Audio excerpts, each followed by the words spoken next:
MG ZS MCE. Ito yung pinaghalong looks ng MG ZS Turbo at ng engine ng 2019 MG ZS. And kung meron akong isang word na gagamitin para i-describe tong sasakyan na to, ito yung simpleng pogi. Bakit?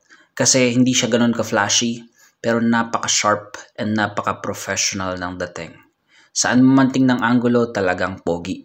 And masasabi ko na ito yung pwede nating ipantapat kay Kia Sonet in terms of the exterior and interior looks.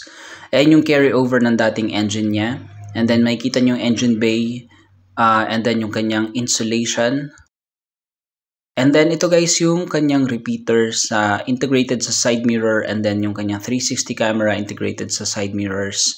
Ground clearance is okay. It's good sa mga lubakan.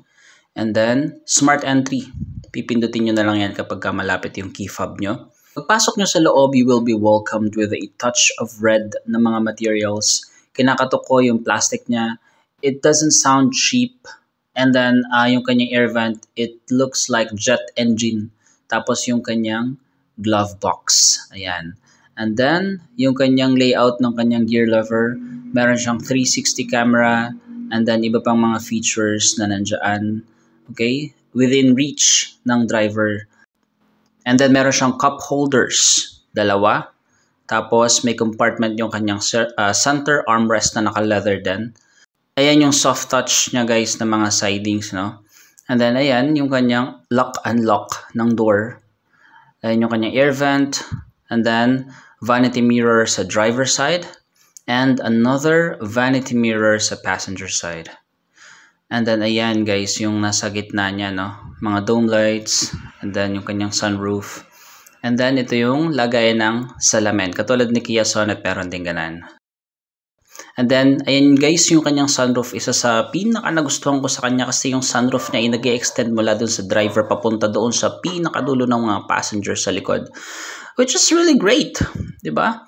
Sa ganitong price point, this is one of the things that are surprising. Ayan. Nakikita nyo, nagbubukas siya. No? So, kung gusto nyong dumungaw sa labas, pwedeng-pwede. Ayan, binabalik na natin. Alright, yung cover niya. Maganda. Okay. Tapos, ayan, yung kanyang manibela. Naka-integrate yung audio controls, which is great. Ganda yung touchscreen, guys. Malaki yan. Ayan yung kanyang air vent sa gitna. Tapos meron siyang mga physical buttons which is actually great para kahit di ka nakatingin. Okay, so yan yung 12 volt socket and then USB port and then charging port, gear lever, okay, na mayroong mga stitchings ng red, and then sabi ko nga yun yung parking, and then yung auto hold assist. Ayan. Maganda guys actually.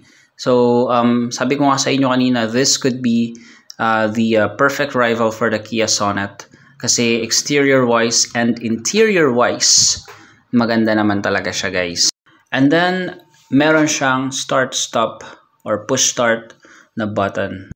Sa likod naman meron din siyang air vents and 2 charging ports, and kaso wala siyang cup holder dyan sa may gitnang rear passenger.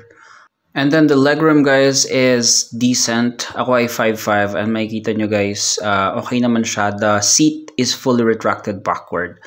So when it comes to the back part naman guys, no, mas maganda siya, may mga dinagdag na mga details to make it look even sportier for that matter.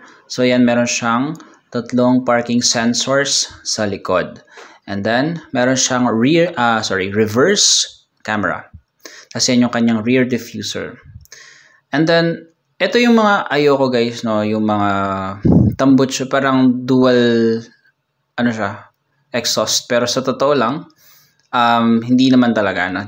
Parang full exhaust yun. Kasi nandyan sa ilalim yung pinaka-tambucho. Now, let's go to the compartment. Ayan naman yung kanyang compartment guys. Maluwag. Kung familiar kayo sa MG ZS 2019, mapapansin nyo yung similarity nila, no? So they I think they share the same engine, the same body. Okay, it's just that siguro yung mga outside features niya are the ones that are different. So ayan ang spare tire niya with tools, Ang spare tire niya pala guys ay donut, no? Donut tire. Ayan. So again, kung familiar kayo kay MG ZS 2019, halos parehas lang talaga yung cabin. And then, that's the size of the tire. It's 215/55 R17. Naka-disc brake yung unahan. And then, naka-disc brake din yung hulihan. So sabi ko nga sa inyo, if you're in the market for a crossover SUV na pangtapat kay Kia Sonet, I think MG ZS is a worthy option, and I think that you should consider buying this one. Thank you so much guys for watching this video, and kung nag-enjoy kayo, please hit the like and subscribe button para updated kayo sa ating mga bagong videos. Thank you and have a great day. Bye!